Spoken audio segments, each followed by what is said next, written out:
My intro? Yeah. With the fire. All right, we're recording live. 4th of July. Welcome. It's the 4th of July. We're just sitting in the backyard enjoying United States' Independence Day. I think it's the 242nd year, the Colonists' Independence Day. And we're just here enjoying the fireworks. So if you hear that noise in the back, you know those are fireworks. Those are not gunshots. We are safe. And I'm sitting here. Yeah, we don't think they are. Some of them have been pretty frightening to us, but we're just sitting here. But hey, we just wanted to tune you into the topic that we're talking about tonight. Some of the topics that we kind of just put out there. We don't have a panel, but I'm just going to go ahead and introduce them. We've got Brittany and my cousin Stephanie here. Hey, everybody. And of course, Pastor Christina, your hostess with the mostest. And I've got my two cousins here, and they are, it's safe to call you guys millennials, right? I mean, Brittany is 10-30. Actually, yes. We're actually using that term as we speak. And of course, I'm very post millennial, very post, just had a birthday. However, we're just talking tonight about, and let's just kind of just revisit what we talked about with the border crisis that we're having right now, because we're having a major border crisis right now. And we were saying, as African American people, and then you've got the Hispanic nation here who is now in crisis.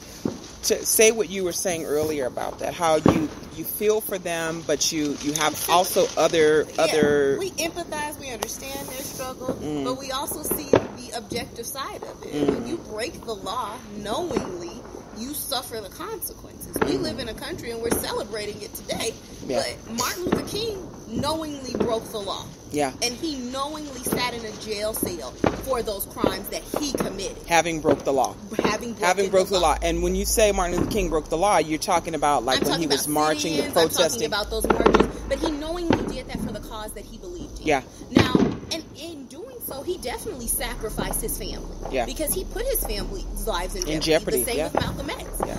But those were leaders for a time, and they believed in what they were doing. They were willing to make that sacrifice. So now when we look at the news and we see these people and everyone wants to be sad, and I'm very sympathetic to you being separated from your child, and I understand that's hard, but you knowingly walked into this border. You knowingly walked into this country, knowing that that is not the proper procedure and process that things go.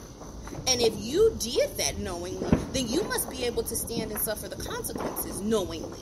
And that will be having your child split up is from the you. law. Which is the law of the land. Here, the laws have, but you're breaking the law. And clearly the Bible says we need to obey the laws of this land, and that is a law that's in the land. Yes. What say you before we revisit? And I'm so glad you brought up the Bible, because everyone else keeps mentioning this on Facebook and Instagram, that it is God is love, and God is love, and God is order. And people forget that about God. And they also forget is that God is great and he's also terrible, because the Bible says that. The Bible says that great and terrible day of the Lord, because some will be saved, so many will not. And he says, I'm great and terrible because I also bring love, but I also bring a sword. And my chastisement comes with the sword, but it also comes with my loving hand of mercy. So what say you about the border crisis? What do you think about that as it relates to, the African Americans in the slavery days, where children were ripped out of their arms, babies, their sons were ripped away from them as early as them being sucklings, to go and work and to be forced into a work labor situation. And even the young women going to be, house women, concubines, exactly, and things of that nature. So they did that to African Americans back in that day. No reward. No reward. And now these people are coming over here and they're looking to get welfare, they're looking to get benefits, they're looking to get jobs, they're looking to get Social Security, they're looking to put you out of a job. They're looking to get the benefits of America. But what say you about that? I agree 100% that it's not right. I do have empathy. I have the sympathy, because it's never want to see a crying child. And I think the media plays well on this, of showing us all the children that are sad. Yeah. And I feel bad. I hate to see a sad child. But like you just said, this has happened before, and no one has raised their hand and stood up for it. Not only has it happened before, no one's raised their hand. I'm huge. I've had this discussion with my sister multiple times, how I don't believe in the Native Americans getting all of this payback constantly for things that they didn't. Like, it's over and done. Like, we're paying Native Americans every day for us stealing their land. And I'm like, but because they do get a check every month. Yeah, we've got some. And I'm like, but we haven't. But yet we haven't got. But that wasn't in you black said reformation. and white. Yes, reparation. Like, that wasn't even in black and white. That's more of a guilty of our country. So now we're going to give it. But yet we do know that we have black and white documents that say that you were supposed to be free and offered 40 money acres and a mule. and a 40 acres and a mule. We still don't have. And I just don't agree. Which, shout out to Spike Lee, because that's the name of his production company, because which is true. absolutely. It's like we're all waiting on it. We don't know when it's coming, but Yeah. it's never coming. But yet we're paying off the Native Americans, and now here we are with another issue, group, right? And Another they group. are another group of color who are coming out, and Who was never promised anything. Nothing's on black and white. But yet, here we are again. Feel sorry for them. Give us empathy. But what is in black and white is the law. Right. And that's what we're saying has been broken. We have to be held accountable for the law. Like you just said, Martin Luther King went to jail for an unjust law. Yeah. The law was discrimination, blacks, whites only, blacks not allowed. Jim Crow laws. So he did, but unfortunately that was the law. And he went to jail for these things. And in his mind, it's like we always see this quote, injustice anywhere, it's a threat to justice everywhere. It wasn't just, so therefore he had to stand for it. Yeah. And that is his quote. May I interject? I don't believe there's ever been a letter or a speech that Dr. King has written where he is ever asked to be let out of prison for being in there. Yeah. He has always because he understood the crime. He understood I did the crime. Yeah. I don't believe that the law is right, so I'm standing for the law to be changed. Well, can we just say, I'm just seeing a perfect parallel between him and the Apostle Paul, because the Apostle Paul didn't write and say, let me out. Right. I don't like the law, but while I'm here, I'm going to write you a just letter and let you know what you need to do. Exactly. Exactly. I'm here because the law in this land is not to talk about Jesus, and I'm not going to not do that. Exactly. And so King was in jail because the law in this land are Jim Crow laws, and we're not going to abide by that because we are citizens. Now, when you said, I want to just go back to what you said about the children, they play on the children. Absolutely. Now, we've had countless African-American men ripped out of their homes by law enforcement and by law enforcement bullets. We never played on their children. No, absolutely not. We never put their children in the media. We never put their wives or their girlfriends, significant others. We never put them in the media. Well, because that is the sob story that we, as America, would probably say is the broken violin. Like, it's just constantly playing because nobody wants to hear it. So they want to, yes. Yeah, but why now are 2,000 plus children in the media when there's way more than that?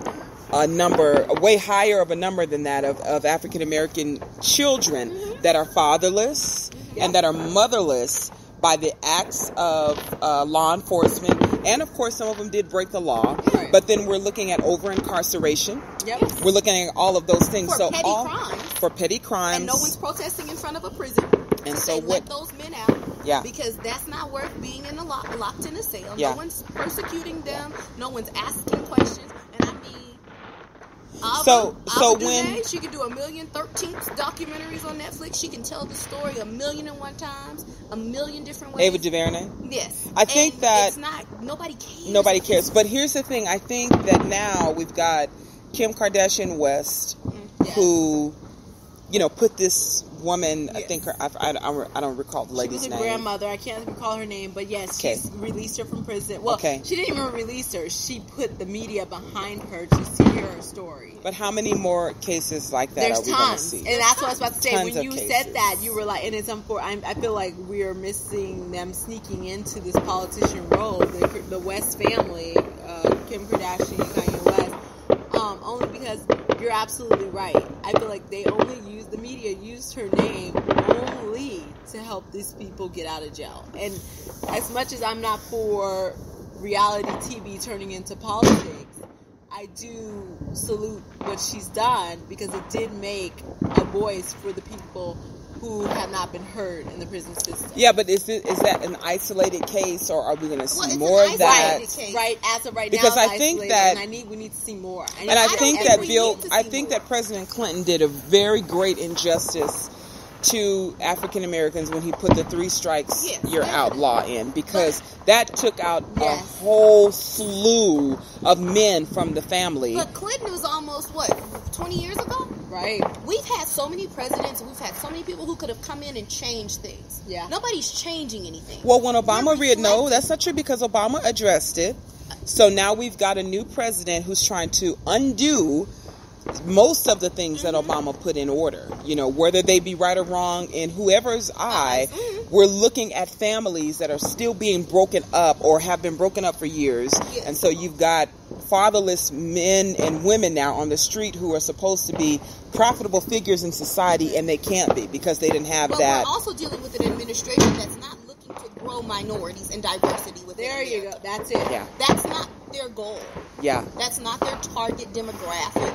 When he talks about "Make America Great Again," it would have been a great slogan if he said "Make America Great." Right. I could have jumped on board with "Make America Great" because America is not great, nor has it ever been great. But the again is what you think. Again is where you lose Yeah. me Because I wanna when know, was it when great? Was it great? Yeah. Is he Yeah. trying to say, was it great when we were signing the Declaration of Independence, when none of us had rights as people of color? Or was it great when we were in a Jim Crow era? Or was it great when we're in our 3 strikes Yeah, era? when was it great? When was Yeah. it great? When was it great? And Yeah. And so so you can what the pinpoint question an is to era. everybody is what portion of great do you want to go back to? What era where are of you greatness going? Where are you taking do us? you want to go back to? Because Yeah. in the history of our country, everything is diverse. I mean, everything is segregation. Yeah. There's not a point in our American Well, we were history ever- where we're all equal. Yeah. And United. if we're not all equal, then where are you trying to take me When to? is this great? Where am I as a black female? Where are you trying to get me to?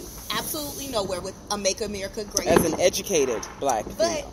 if you have would have said, "Oh, make America great," oh yes, how are you going to do that, Mr. Trump? Tell me more. I can buy into that. Right. A Democrat could run tomorrow with that saying, "Make America great." And so now do we think that, because when people follow the leader, Oh, definitely. excuse me, so when Obama was a president, there was just an air about the country that was just like, positive. We're moving. We're going forward. We're moving, and it had shifted so well. And so now it has shifted again with such a negative undertone. I mean, the grocery stores are seeing it. People at the gas stations are seeing it. They're seeing racism. But these are people who were born way before the Obama era, way before the Clinton administration, way They're before all of millennials. those. Well, I mean, you've got older people now who are, I guess, acting out or But even those being millennials, themselves. in Excuse that me. riot in North Carolina, when that man ran over that young lady, those were millennial age people. Those are millennials. And Absolutely. when we see that type, to me, what Donald Trump has done, he's opened up the door for people to be flagrant Well, with their that's also- disrespect. I feel like they It's a have good a word. leader It's a now. good word, flagrant. I feel like they found a leader. That is And flagrant, now and they no can that they can longer- follow. Right, exactly. No And longer who's do at we the need front? to hide between our four Yeah. walls of our home and talk against these people of color. We can say or what we want now. We can do say what we it want. proudly because they feel that they have a leader and a law protecting them. So they've taken the liberation of that. They've taken the and- great again in America. Yeah. And They took that again and said he's going to make it again where it used to be. And the thing that is not shocking is that you just don't see this in the southern states where segregation was highly. Oh no, Um, the hidden people are out. They're so it's out. everywhere. It's everywhere. It's everywhere. It's everywhere. It's everywhere. Because I'm finding, there's a great fear in the nation as well. There's fear, there's uncertainty, There's and tension. There's tension, and when those things arise, stress becomes a major problem, Yep. and the stress that can kill you. And so I think law enforcement is stressed and as well acting out their desires. Yeah, I feel that way. I feel like they act out their desires. I feel like, like in California, when that whole migration, if you will, took place from down south, they recruited all those men Right. to come over to Los Angeles, and then you had this massive crime, drug war. Then you go with the 3 strikes you're out, because that's where that really targeted. And that took a lot of the families away. It took a lot of the black fathers away. Yeah. And I think it's sad. We see it. Mm-hmm. But I think that we as black people, we are more knowledgeable. We are more educated now than ever before in the history of this country. Yeah. And I think sometimes we have to do more. We have to fight for what it is that we want. Dr. King and Malcolm X, those are men and leaders who fought for what they believed in. But you know what? Here's the thing: they were people of action. I really think now today we are talkers. You know, people talk. We have the capability to be actors and to take action and go, but we don't. And now, do you think feel like that's part of the feat? Now, do you think that, and I agree with you, because it's the same thing with Jesus. We have to be his hands and we have to be his feet. We can't just be sitting up talking about to the utmost Jesus saves. We have to put on an evangelistic robe and really do what we need to do. So I feel like I know that we need to do that as it relates to... and I think there's a correlation. Because black people are heavily religious and spiritual people. Yeah. So if the church cannot speak up and boldly and proclaim the gospel of Jesus Christ outside of those four walls, then how could we ever speak up boldly about the color of our skin and protecting and the our injustices thereof? Well, I think that I think it's more than us being educated now, because you know, back in the day we needed to have the education to have the power. We needed to have the education to have the options. But if we're taking away affirmative action, which I just was just on the table the other day, you know, what kind of chance is that going to give us now? You know, that and as well as, are we just going to hide behind education? Are we going to act? We just talked about Obama and his wife with the foundation and the action that they're taking. And see, this is what I love about them. They have not said anything. Michelle Obama, before they left, she said, "When they go low, we go high." And they have gone high by training up the next generation, teaching them the law, teaching them the powers of the law, the constitutions, teaching them the justices of the people and the injustices, making those parallels, giving them those paradigms. And teaching you how to be objective. And teaching them how to be objective. And I think that's where we need to put our focus. We talk a good talk, but there is no one out being the legs. No. There's no one out being the feet. And I know that is what has hurt us. That's our issue. That's what has hurt us. You know why? Because where are our men? Let's just talk about this. I mean, we're 3 single women here. Where are our men? Yeah. Are they doing drugs? Are they having sexual issues? Are they fathers of multiple children? Are they? Because for me, right now in my life, if I meet somebody, I don't have any children. So if I meet somebody with children, which more than likely will happen, is there a healthy co-parenting relationship? Which I'm open for that. But is the co-parenting relationship healthy? Can we invite her over to the backyard barbecue like what we're doing right now? Can we invite his mother or her mother over without there being some kind of dramatic issue between the two of you, because there's some unresolved feelings there that you all need to solve that have nothing to do with me or the child. You know what I'm saying? Where's the, I don't want to say hope, but I kind of want to say hope. What's the thing? And I think that goes back to teaching children. Because if we're looking at millennials, families are already broken. Yes. Children have already been raised with a broken mentality. I think that their mothers and fathers have been raised with a broken mentality. And it's already a pattern. It's already a pathology. It's in the pathology. It's in the pathology. Now we have to focus on our babies. We have to be able to raise strong men. And what does a strong man look like? You know, I'm in a classroom every day with 4-year-olds. And the majority of my class are black and Hispanic students. So it's important to me that I nurture my black boys. Yeah.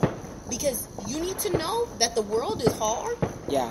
It is hard. And like we went to breakfast this morning, with a young boy, and I said, and by no means are we being racial here or prejudiced, but we're just speaking from the experience of being African Americans in our own society, in our own backyards.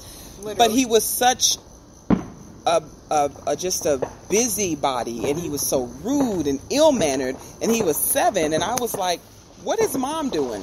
Where's dad? So I was getting in depth, like, where's his parents at? What's the story? Right. So I said, there can't be a father in the home. And they said, no, there isn't. Okay, but what is mom doing? Because now you're raising a black man.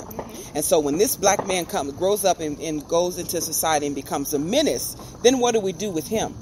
Well, then what do we do with him? And we want to go to church and we want to ask for help, but you're late. You're too late because when you need that should to be happening in those now. Places, when he's 7, that's when he needs the coaching and the mentorship. And I don't think people get that. Like, you have to. The Bible says, raise up a child in the way they should go. People are not raising up children. People are just having kids. Yeah. You Well, I have think to people raise have a kids child. in the hope of having a family, and I think the family is But automatically I destroyed. don't think people correlate with having a child with raising a child. You I don't don't get think. what Yeah, that is. this is true. Well, and they don't. You can push a baby out, but you have to be a parent. Yeah. You have to teach this child how to live in the world. Well, I think there could be one strong parent, and I'm not even saying that today. I'm not even saying that. I mean, Right, we I have was strong. gonna say, I think we that have there's- one strong parent, and we have another strong parent that we're blessed to have. But a lot of people didn't have that. But I want to say, when I was teaching, and I taught over here in the inner city, and I had a special education classroom that was full of African American males, 11 to 12 years old, and their parents, because there was no father, and I'm not saying that the women were illiterate and didn't know, but because they were looking for a helping hand for their son, they let the system label their children Lord. and put them in a That's a big place issue. where they could be, to them, quote unquote, helped or assisted. So they put the label of emotionally disturbed on these children. ADHD. We learn differently. Our learning patterns are differently. We're kinesthetic learners. We learn with our body. We talk with our hands. We can, like right now, someone would be distracted, but we're not distracted by the fireworks in the background. We're still talking and we're focused. We're eating cake. So we have multiple things going on. We have our own set of multiple intelligences. So I think that is a massive problem, and that's a form of incarceration from the preschool to pipeline. Definitely. Prison pipeline system, that starts in preschool. The lack of education for teachers, because teachers are not taught how to deal with the diversity. But are we body. sure it's a teacher issue, or are we thinking? Is it a parental issue? No. Because Well, writing it becomes IEPs, I'm going to say more of a parent, because writing IEPs, the parent has to say yes. Yeah. You as a teacher, you as an educator can present me with all of the reasons why my son needs this, and this. But me as a parent can say, label it. no, Yeah. he needs this rod But per the you, Bible as a on his parent, back. You as a parent have to be that kind of parent. You have to be That's that what I'm kind of saying. parent raising So your child. it's not a teacher issue. It's not an educator's issue. There is It's an a parental. education piece to it. I see. Because I feel that when you're a white female who grew up middle class and you're in a classroom full of children from single family homes who have a mom who's working 3 jobs to get me to school, or to have a mom who doesn't even have a high school diploma, who I just came from my grandmother's house, I haven't seen my mom in 2 days. You don't know that story. So then when you come up to me and you say, oh, well, you don't have a pencil today, or you're nitpicking me for something that I find trivial and stupid. So let me ask you this, are you saying that the teachers need more training? Yes. Okay, well, I had my training in the early 2000s. Maslow's hierarchy of needs has been around for decades. Yeah. And at the bottom of that is survival. Before we get to the other steps, the bottom of it is survival. And that is one of the things I learned. And that's one of the things I learned in the classroom. I learned it in the inner city. I learned it in the outskirts. I learned it in suburbia. I've learned it everywhere. That if their survival mechanism is not there, they can't bring a pencil. If they're hungry, they're not going to hear you. They're going to misbehave because they're hungry. If their father's not in the home, they're going to misbehave. Because So, their mind is on other things. But you need teachers who remember that. Because but why? But here's the thing. But why, as a white female or a white male, as a teacher, come into that kind of environment knowingly? I don't even feel like you're coming into that environment knowingly in today's world now.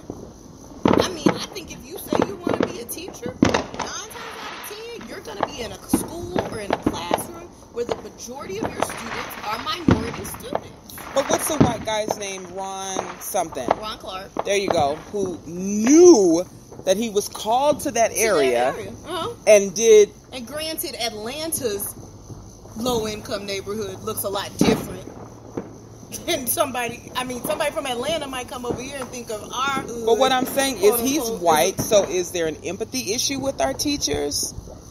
or is there a racial issue? I think it's just a simple understanding. You just need to understand the students that are coming into your class. So you think there's an ignorance? You haven't said anything for a long time. It's kind of hard. I don't think she catches. That's all right. We're here. We're here with you. We're here with you. In the classroom, I hear it all. I know. You have passionate teachers. You have teachers who are there just for paychecks. Wait a minute. You said what? You have what kind of teachers? I will tell you again. You have passionate teachers. Passionate teachers, and I don't want to interject I don't want to cut you off, but that is what I'm saying. Ron Clark is a passionate teacher. Has the passion. Go on. And that's what I'm basically about to say. That we have the ones that are passionate, and we have the ones who are there for a paycheck. I do believe that they all started off with that career base with a passion. Amen. I agree. When you get into these inner schools and you're giving me the job of educating them, and then you telling me that they need to be a third parent, I don't get paid to be a third parent. That's true. So therefore, that's how that mentality comes, that I am now here for a paycheck. Yeah. I understand it as a case manager working with the hardest population of homeless. Yeah. Low socioeconomic. Yeah. It happens that you are like, because I've never met any more people who are more privileged than the rich and the homeless. Yeah. And so when you hear the things that they can say and they do, there's a couple clients that make you say, I'm here for a paycheck. And there's a couple clients that say, this is why I do it. Yeah, I'm here to change lives. And my caseload doesn't change as often as a teacher. Because guess what? Your case changes every single year as a teacher. They get 9 months of one child, and then the next year, when you're getting comfortable, just when you're putting that passion, just when you're able to connect, they have snatched them away and given you a brand new set. Yeah. So then it turns into, you know what? This is a paycheck job. Yeah. So I feel like, yes, we do need teachers to have that passion. Yeah. But if you want teachers to have that passion, you need to start paying teachers. Amen. Make me feel like I have been accommodated. Make me feel like I'm deserving. Passion. Exactly. Yes. And I think also, and I don't know how many people agree with me out here, but as a teacher, you get all these breaks all throughout the year, and it's a 180 days. That's not enough time. No, that's definitely 6 months. That's what I'm saying. That's 6 months. Once you get that passion, they snatch them away. Well, I think the school year needs to be longer. Yes. I think the kids need at least 250 days. I think they have started going longer. I know you've taught a long time ago. No, it's only 180 days. It's still 180 Is it still 180? Nationally, it's 180 days. And it's just the time frame. You know, they got out earlier, and it's 180 days. Now, China goes to 92. And but Japan goes to 90. And we need to go because we have. I don't agree with the longer, but I do agree with the longer school. If the children in China are going to school from 7 to 5, and our children are expected to compete with them, we need to be in school longer. But also, because you have to accommodate. But we don't live in a communist society. We don't live in a communist society. No, we don't. Yeah. We don't. But we need a democracy. The people, if you're working, I'm sorry, I do 10-hour days. I'm not even in a freaking classroom. I can't do that. If we were able to do the 4-10s, like what you do, I could do that, the 4-10s, and let the kids have 3 days off. But I think, the pay... day, the teacher, you only have instructional teaching 3.5. 3.5 hours. The rest of the day is electives and PE and lunch. What about the time you go home? You're grading papers. Yeah.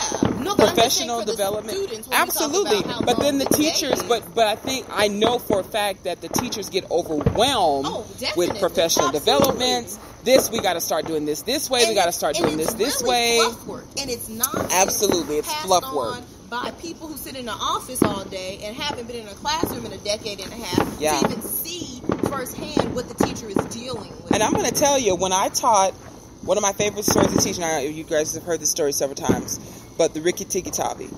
And my 7th grade low-learning special ed students were soaring because I didn't teach them the curriculum that was given or handed to me. Because I was one of those teachers who had that passion that was like, these are African-American males, who are one day, meanwhile, they have all graduated from high school. That was 7th grade. And my 4th graders just graduated this year, so I was so excited about that. I was like, wow. Right, and I didn't feel old. I mean, I was still very young and kicking. But the thing is that they soared above, high and beyond. Like, I had the highest reading level 7th grade class, and we were special ed, on paper. So I just there's so many caveats with the system. That speaks to what teachers can do. When you allow teachers it also speaks to what the students can do that we're not allowing them to do because we're not challenging them. That's what a good teacher does. A good teacher knows her students, or knows their students, and knows what they're capable of doing, knows what they like, and is able to push them. Yeah. When we don't allow teachers to do what it is that they've been trained and called to do, which is teach. Oh, she hit it. They've been trained in what? Called. So we can say in a nutshell, if you are not passionate and if you have not been called, then you do not need to be a teacher. Oh, there you have it. That's not for you. Because it's and that's any job though. Especially a customer service job, because you shouldn't have a bad, nasty attitude when you come to work. And I think that sounds wonderful, and I can agree. Until you get to the case of when the passion changes. But that's what I'm saying. The passion wouldn't change if you allow if you allow teachers to just teach. It's not true. Yeah, I think what do you mean when the passion changes? That's not true. Just because we have an aunt who has a social work degree who did it for less than a year because the passion changed. Who's that? Okay. Ain't too soon. Okay. Never turned back. Passion changed 1 year on the job. Okay. Couldn't do it. But she dedicated that job. But here's the thing: she dedicated her entire education to that job. But wait a minute. But did we go into it blindly thinking that? I just want, because sometimes as teachers and social workers, we go into the programs thinking, well, and we're thinking, I just want to help people. Well, this is a different mode of help. It is, and here's the thing: now we got to get back on our education board, and that's the topic. I've spoken with multiple people who graduated me. Yes, we are. Multiple people who have. So sorry, but at the end of the day, how I feel is that the passion can change. Yes, the passion changing. Yes. When it changes, that is when the accommodations have to come in to give you that motivation. Well, you know what? I can speak now on this side of being a pastor. I have passion to do that. And if it is not in your heart, if it is not a calling, one of the things that I've really recognized in it, even as a teacher, you are going to get weary. Even with the work you do, you get weary. Oh, yeah, you get paycheckish. You get like, look, I don't care what they do. Whatever, I don't care. I don't give a fart. A week before my vacation, I didn't even know what was happening. I was ready for vacation. But in your heart, in the back of your heart, somewhere in one of those valves, you're like, I can't wait to go back because I know within me I'm a difference maker. Yes. And I know within me that this is a purpose and a passion for me, and this is my life's work. There you go. So I feel like, even Jesus, if we could just talk about him. Oh, absolutely. I'm sure. He got weary. He got weary, and the Bible says several times, absolutely, that he was sitting at the Mount of Olives, or he was in Capernaum, or he was somewhere by himself where he had to steal away and get encouraged and speak to himself and pray by himself to come back and say, okay, I got to finish this work. So I know that if that's not in you, you will not only what you said, the passion will change, yes, or it will just shift. It will. It will just shift and go in another direction. Whoa. Right up there. So, you know what? We just wanted to grace you with a little of what we were talking about tonight. Independence love. Independence and let you know that, hey, everyone may not have been free on 4th of July. And this may be your story, and you may want to share it to others, but at the end of the day, we are a free country on the 4th of July. Folks, there you have it. We had a conversation tonight, and we just wanted you to be a little bit a part of it. Whatever your calling is, or whatever your passion is, take a moment, think about that. breathe it in, breathe it out, understand why you're there, really do something amazing while you're there. Take a vacation, come back to it, get yourself back in stride again. All you teachers who are off for the entire summer, get yourselves back motivated and encouraged. And I noticed a teacher I saw in the bank the other day, she was looking at the years of the time that she had in education just so she could retire. While I understand that on one hand, on the other hand, go back, do something amazing. Find that passion. Find the passion. Renew the passion. Yes, Renew the passion. How about that? And surround yourself with people who have that passion. Surround yourself. Encourage you. Absolutely. To encourage you to do something amazing again. In the words of Principal Calandra Shepherd, do something amazing today. I absolutely love that. Shout out to you. I was going to say Dr. Shepherd, hey, you might need to go get it. But anyway, hey, I love you, and I love you with the love of the Lord. Pastor Christina C. Strunk, Las Vegas, Nevada, signing out on this Independence Day with Stephanie Pearson and Brittany Pearson. Hey, you heard it first here and you heard it live. We'll see you again next time. Bye-bye.